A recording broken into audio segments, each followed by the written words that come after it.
El Foro Fiscal.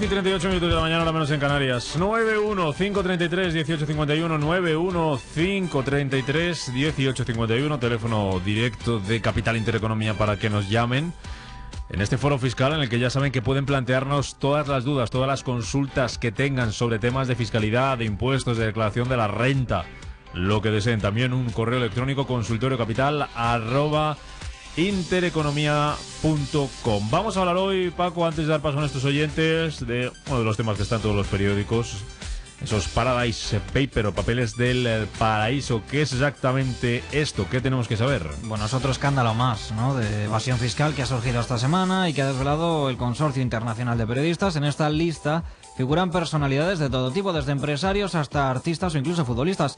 Por ejemplo, por poner nombres, la reina Isabel II de Inglaterra, el presidente de Colombia, Juan Manuel Santos, también el secretario de Estado de Comercio de Estados Unidos. Son algunos de estos nombres, también cantantes como Bono, Madonna y además de uno de los más sonados durante estos días, Xavier Trias, exalcalde de Barcelona, que se explicaba así de eso, bueno, de su nombre en esos papeles, en La Sexta.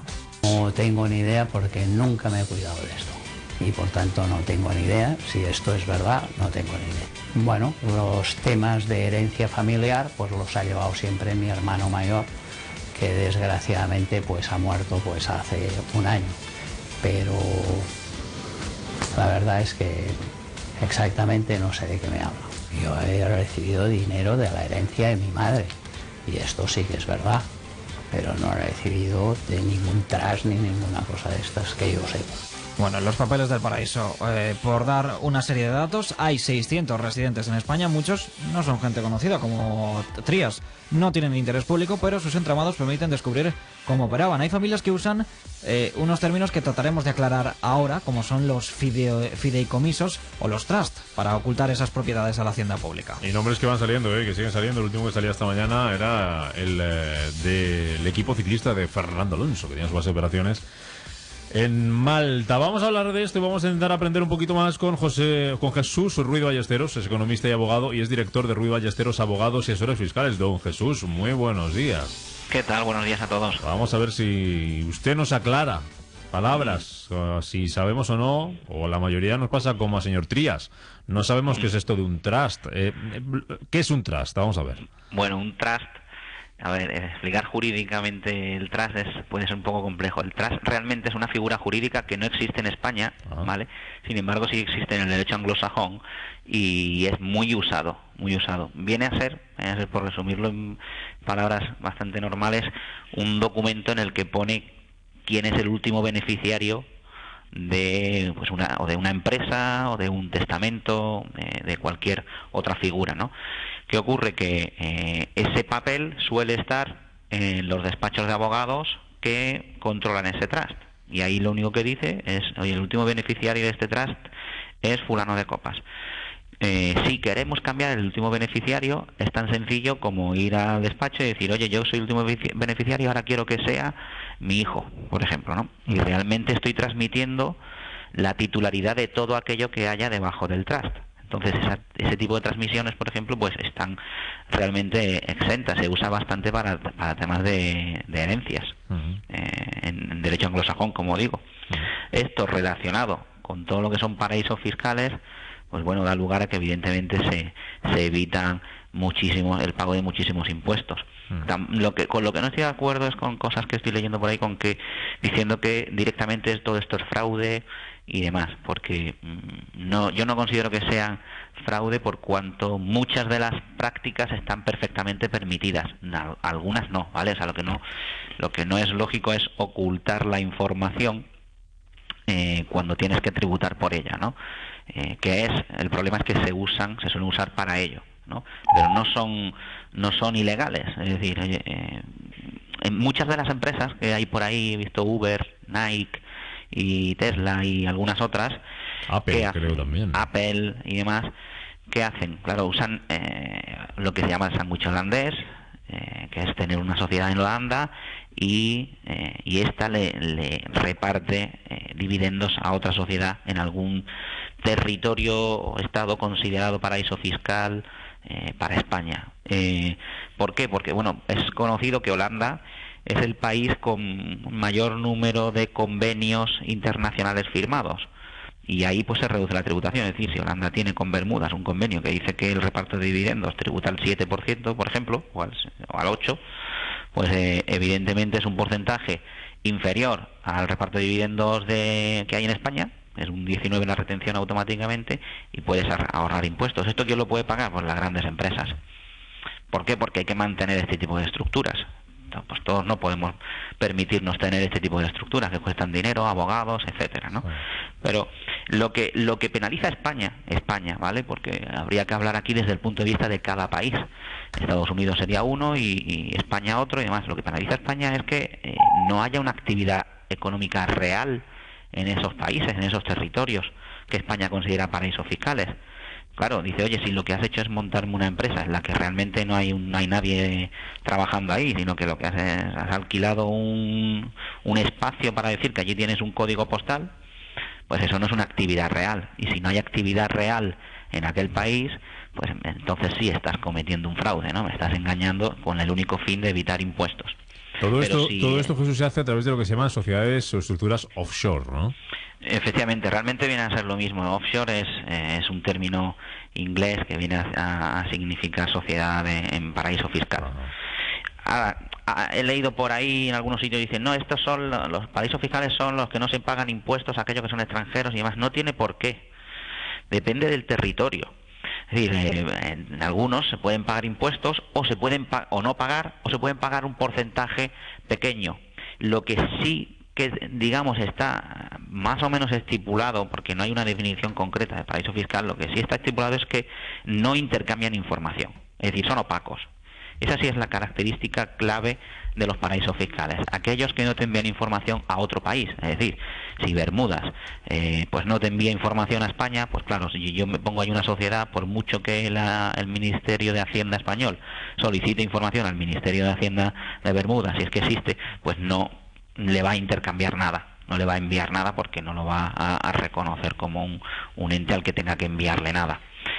Entonces, claro, ahí se pierden los rastros y se utilizan otra cosa que son, o sea, los paraísos fiscales son, España considera a X países o territorios como paraísos fiscales y la OCDE a otro listado que puede ser distinto. Estados Unidos puede considerar otros paraísos a países que para España lo sean o que no lo sean. Es decir, que no hay una lista que para todo el mundo es igual, ¿no? ¿Por qué? Porque si España, por ejemplo, firma un convenio de doble imposición con una cláusula de intercambio de información con Bermudas, pues Bermudas automáticamente debería salir del listado de paraísos fiscales o con cualquier país o territorio. Es decir, que automáticamente, de hecho lo dice el decreto que incluye el listado de paraísos fiscales, dice, oye, en el momento en el que estos países firmen un acuerdo de intercambio de información o un convenio con cláusula de intercambio de información, deben salir de forma automática de este listado, porque ya para España ya habrá intercambio de información y por tanto ya no serán considerados paraísos fiscales. Claro, si lo firma con España y no lo firma con Estados Unidos, pues para Estados Unidos podría seguir siendo considerado un paraíso fiscal. Y una cosa, perdonadme que me extienda, es no es por defenderlos, ¿vale? No es por defender los paraísos fiscales, pero se habla mucho de es que se tributa poco o no se tributa y demás. Claro, en algunos a lo mejor se tributa al 5% o al 10% o al que sea. Es que estos porcentajes algunos consideran que son bajos. ¿Y por qué? Porque los comparan con el 25, el 30 o el 35 que pagamos en la mayoría de países de la Unión Europea. Pero oye, un 10% sobre 1.000 millones son 100 millones. Y eso da para unos cuantos hospitales y educación y demás, ¿no? Quiero decir que aquí entendemos que el 25 es un porcentaje bueno y todo lo que esté por debajo pues consideramos que es fraude. No, hombre, no tiene por qué, ¿no? Es que el 25 puede ser muy alto. Seguramente si tuviésemos un porcentaje del 10, del 12 o del 15, muchos no les merecería la pena utilizarlos, porque el coste de la estructura ya no les valdría la pena. Pero claro, aquí consideramos que este es un porcentaje y demás. Si no existiesen, yo hice un artículo sobre esto en el que decía que si no existiesen también nos tendrían atados de pies y manos, porque diría la Unión Europea, oye, todo el mundo aquí al 30. Eso podría ser una solución, bajar el porcentaje. La otra la dijo ayer una de las posibles soluciones la dijo ayer el ministro de Economía, Luis de Guindos, desde el Eurogrupo, dijo crear una especie de lista gris de paraísos fiscales paralela a la lista negra que ya tenemos, que incluya a terceros países, que están en procesos de adaptación para cumplir con los estándares de transparencia y lucha contra la evasión fiscal. ¿Es otra posible solución? Bueno, el problema aquí realmente que es lo que buscan es firmar convenios y al final intercambiar información. En el momento que eso lo tengan, realmente se acabarían los paraísos fiscales. ¿Qué ocurre? Que hay algunos países pequeñitos, no sé, la República de Nauru. Oye, la República de Nauru es que estos son unos pocos kilómetros cuadrados y por mucho que tú digas que me intercambien información y que firmemos un convenio, lo mismo es que no tienen ni personal suficiente para intercambiarnos información, ¿no? O no hay un impuesto sobre sociedades, allí no existe en el que digamos, oye, enviarme el impuesto sobre sociedades de esta sociedad. Bueno, es que aquí no se hace impuesto sobre sociedades. Pero es que hemos firmado un convenio, ya, pero es que si no se hace, pues no podemos enviaros nada, ¿no? Entonces ya, según con qué países, qué estructura administrativa tengan, ese convenio, por mucho que se firme, será efectivo o no. Con lo cual dará igual que estemos en una lista negra que en una lista gris, que en una lista colorada. No será lo influyente, ¿no? Aquí hay mucha tela que cortar. Sí que es verdad que a mí me parece un porcentaje, el 25, suficientemente alto, que también se podría bajar. Y a lo mejor, acordaros que cuando había los señores feudales se llevaban un tercio de lo que recolectaban, ¿no? Es que estamos cerca del tercio, ¿eh? Ya. Y han pasado muchos años de los señores feudales. Entonces, por resumir esto, Jesús, que no por aparecer en estos papeles el que aparezca está haciendo algo mal con Hacienda. No tiene por qué, nada. aunque puede estar haciéndolo. Para nada. Es verdad que la mayor parte, en la práctica, quien los utiliza normalmente es porque quiere reducir la tributación o esconder algo. Es verdad, pero oye, la mayoría de las multinacionales los utilizan porque sí que contratan allí oficinas, contratan allí 1, 2, 7 empleados y ya tienes actividad económica, realmente estarán haciendo X cosas, ¿no? Eso no es ilegal para nada, lo permite perfectamente la ley. ¿Que suena mal, pero yo no diría que todo el mundo está automáticamente haciendo alguna actividad ilegal y demás, ¿no? También he escuchado lo de Fernando Alonso, que si el equipo está en Malta, oye, sí. Malta es perfectamente un país normal.